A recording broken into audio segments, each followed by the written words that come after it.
Ce qui devait être un investissement stratégique entre la France et l'Algérie s'est transformé en signal fort de rupture.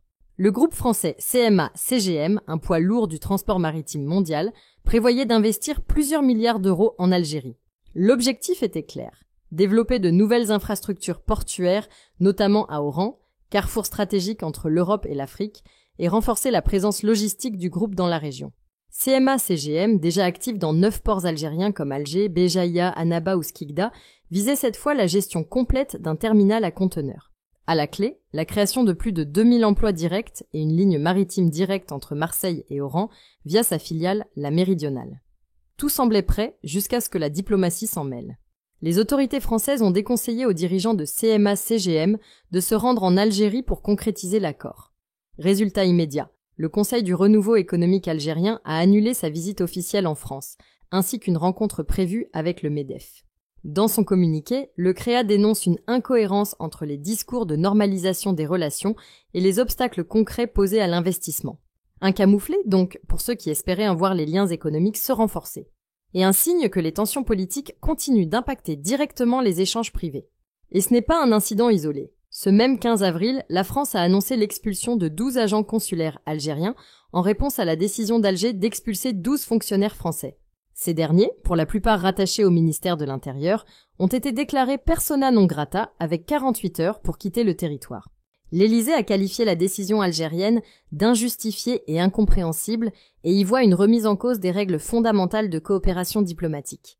Pour marquer sa position, la France a aussi rappelé pour consultation son ambassadeur à Alger, Stéphane Romaté.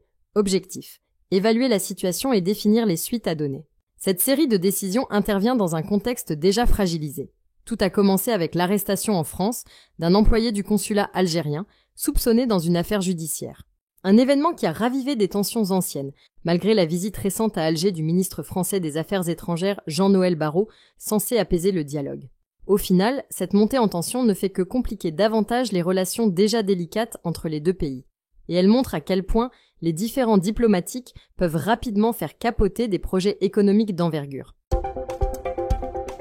Air Algérie a de son côté fait un choix symbolique fort. La compagnie aérienne nationale a décidé de supprimer totalement l'usage du français sur ses billets d'avion. Désormais, ils seront uniquement rédigés en arabe et en anglais.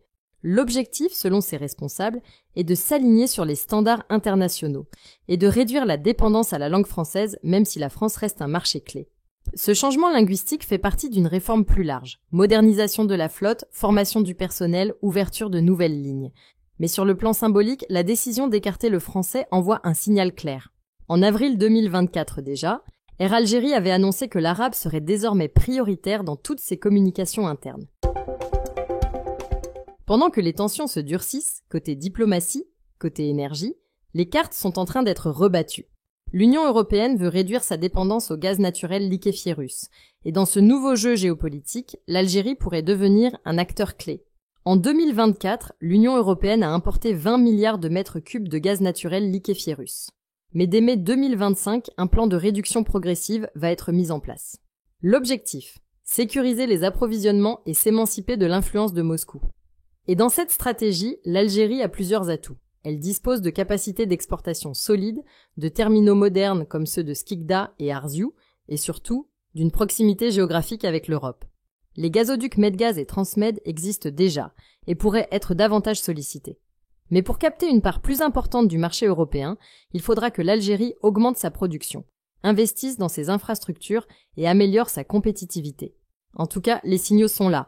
Bruxelles cherche à nouer des partenariats avec des fournisseurs plus stables et l'Algérie pourrait y gagner beaucoup. À l'inverse, un qui risque de tout perdre, c'est Reda Taliani.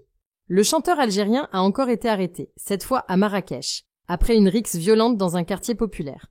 Il a été placé en garde à vue, puis libéré sous caution, mais l'affaire n'est pas terminée. Les accusations sont lourdes: violence, ivresse sur la voie publique et incitation à la prostitution. Ce n'est pas la première fois. En 2017, il avait été arrêté en Tunisie pour possession de cocaïne. En 2020, un accident de voiture au Maroc alors qu'il était ivre. En 2021, arrestation à Dubaï dans un restaurant avec de la drogue. Bref, les démêlés judiciaires s'accumulent. Et chaque nouvelle affaire fragilise un peu plus sa réputation. À l'heure actuelle, l'enquête à Marrakech est toujours en cours. Et même si Reda Taliani reste présumé innocent, les polémiques s'enchaînent. Dernière info, cette fois au port d'Alger. Le 15 avril, les douaniers ont intercepté 2 passagers en provenance de Marseille avec des produits non déclarés. Dans les véhicules, 2260 flacons de shampoing et 21 sacs de nourriture pour chats. Des marchandises transportées à des fins commerciales, mais sans déclaration en douane. Ce type de saisie illustre une chose, les autorités algériennes renforcent leur contrôle aux frontières, notamment maritimes. Le port d'Alger est un point stratégique, et les services de douane veulent éviter que des produits destinés au commerce informel n'échappent à toute taxe et à tout contrôle qualité. Le communiqué officiel souligne l'importance de ces opérations pour protéger l'économie nationale. Et à travers ce genre d'affaires, on comprend aussi la volonté de l'État algérien de réguler davantage un marché souvent perturbé par les flux parallèles et la contrebande. Si la vidéo d'aujourd'hui vous a plu, n'oubliez pas de vous abonner pour ne pas manquer nos prochaines vidéos.